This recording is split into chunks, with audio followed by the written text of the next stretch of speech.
do think it's a storyline. And how does Coach Golden manage the expectations going into this season, starting with game 1 against Arizona? You know he's younger than you. You don't have to call him Coach Golden. I respect all coaches. You can call him Todd. I don't call coaches by their first name. No, Seriously? I call Everybody's them coach? It's a respect level thing. Okay. See, this is what you should learn, Jeff. This is why we're doing this, okay? You should respect the coaches. They're not my coach for a reason. They never coached me. I never played, but they never coached me. We know. It's like Rob. It's like, so you would call Matt Painter Matt? Hell yes. I would never. You would call Danny Hurley Danny. I called Mike Krzyzewski Mike over and over. Wow, I never called him coach. You are such an asshole. What do you mean? He's not my coach. That is so disrespectful. The only person I called coach, and he never coached me, but I was young when I was Lute Olson, because I was at Arizona when Lute Olson was the coach at Arizona. That's disrespectful. He's the only one. He's the only one. Anyway, all right. The Florida Gators. I think that's a storyline. I want to see. It is a storyline. It is because they brought all their big guys back. Yeah. And me and you talked about this when we were doing our preseason grades, Jeff. I'm not calling you Mr. Goodman. I'm calling you Jeff. Okay. When we were doing our preseason grades, it's, hey, look, this is what they lost. I mean, Steve Kerr is, singing Will Richards' praises in the NBA, like singing his praises. Elijah Martin's in preseason games, with the Toronto Raptors. How can these, Boogie Flan is coming in with a, high rep, coming out of high school, high rep. Yep. Those other guys didn't have that. So how are the pieces fitting together? And talking to everybody in the camp in terms of how they're like, he's a 3-man. I was questionable about that. How's the floor spacing going to be? Can Condon knock down threes where they can play Condon and Chinle together? How's that going to work with Hauck at the 3? And everybody I've talked to at the University of Florida is saying he's a 3-man. And you're going to see exactly what he brings to the table. Can he guard a 3-man? Can he guard a 3 though? You can be a 3 offensively, but can you? So I think that's why that's why that's a storyline for me. How does Arkansas respond this season? We're going one at a time. One at a time. Oh, one at a time. You didn't say that. You got to share the ball. You got to share the ball a little bit here, McCall. I know you're not used to that. I'm not. All right. Throw the ball to Rob. Well, I'm honestly, Florida is fast. Their front court is stacked. I had that too. Can Florida repeat? I think with the front court they have, certainly stacked. They are loaded in the front court. It's going to be on the guards. Is it Boogie Flan, the kid from Princeton? How do they fit together? And then with Alex Condon, I saw him at the Final Four. I didn't see Florida a ton last year. I only saw him in the tournament and at the Final Four. Alex Condon was so unconfident in the Final Four. It was crazy. It was like, whoa. So I just am curious to see what he looks like after a summer. Has he found it? So I have Florida as well. I'm going to throw out there, though, it's the year of the point guard in college basketball. Okay. There are so many good point guards, good floor generals. It starts with Braden Smith, but you've got Darren Peterson, you've got Bennett Sturts, you've got Donovan Dent, you've got Jacoby Gillespie, you've got LeBaron Filan, you've got, Mikael Brown, Tahad Pettiford, Bruce Thornton, Taman Lipsy, and you could keep going. Yeah. That's the crazy thing. The position, which I think is the most probably, I guess if you have a big time wing like a DeBan, so that's a pretty electric position. But when you've got good point guard play in college basketball, and we've had years, it's been the year of the big. So much for the last couple of years because of the way the NIL has shook out. It's pretty cool, I think, that we've got great point guards in the game. And, across the board, you look at that list, there's a lot of good players. Robbie, I gotta bring this up because obviously I'm in studio a ton for NBC. You're around their program and you call games. I was shocked at how small Braden Smith was being at Big Ten Media Day. I was shocked. I mean, this guy's the best player in the country at his size.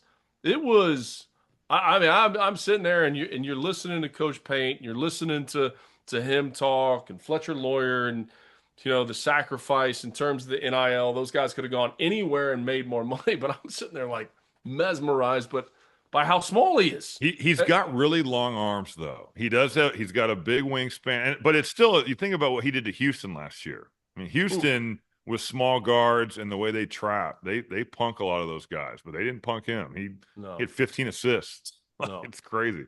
And you bring up Donovan Dent too. I think that's a good point because that UCLA team, they're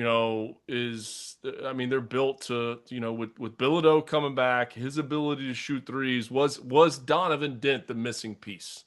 Well, and even Eric Daly, like just guys that can score, but now they've got a point guard that can push the tempo, pull it back, set them up. Like, I think Donovan Dent could have a monster year, and Mick Cronin's going to coach the shit out of him. He's going to hold him accountable.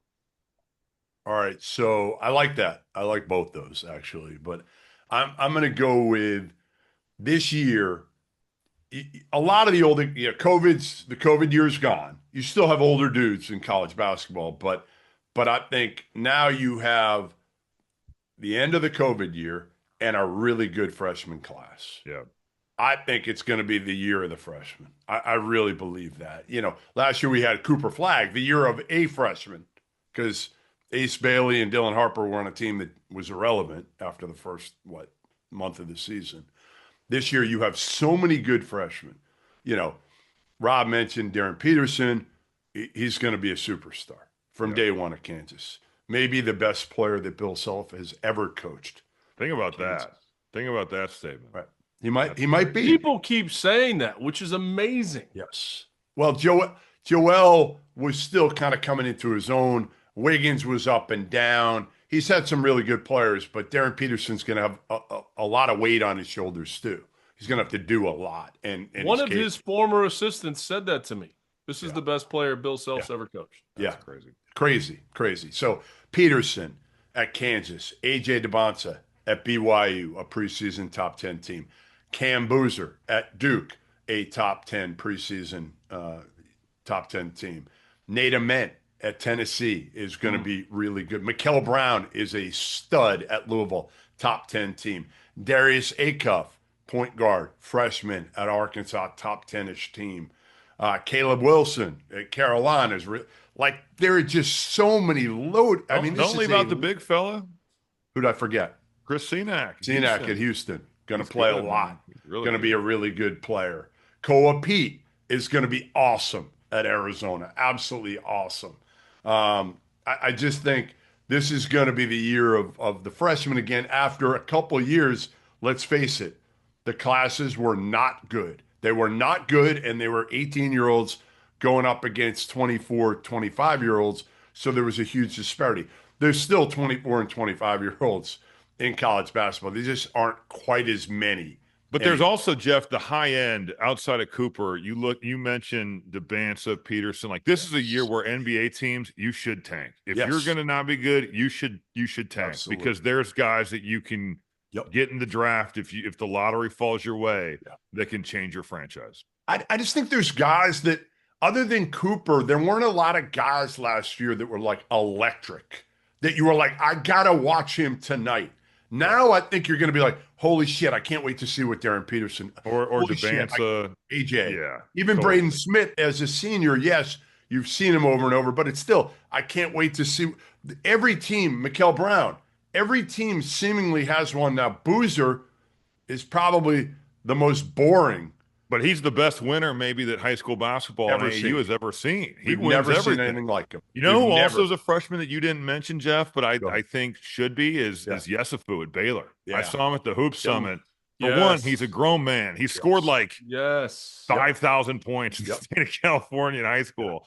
He is a scoring machine and a tank. And I think that from a physicality standpoint, he is ready to come into the Big 12 and make noise. There's so many. There are so many this year that are going to make big-time impacts. The kid Burries, also at Arizona, could be the key for Tommy Lloyd and the Wildcats. So, again, Florida, we got the point guards, we got the freshmen. Go ahead, McCall.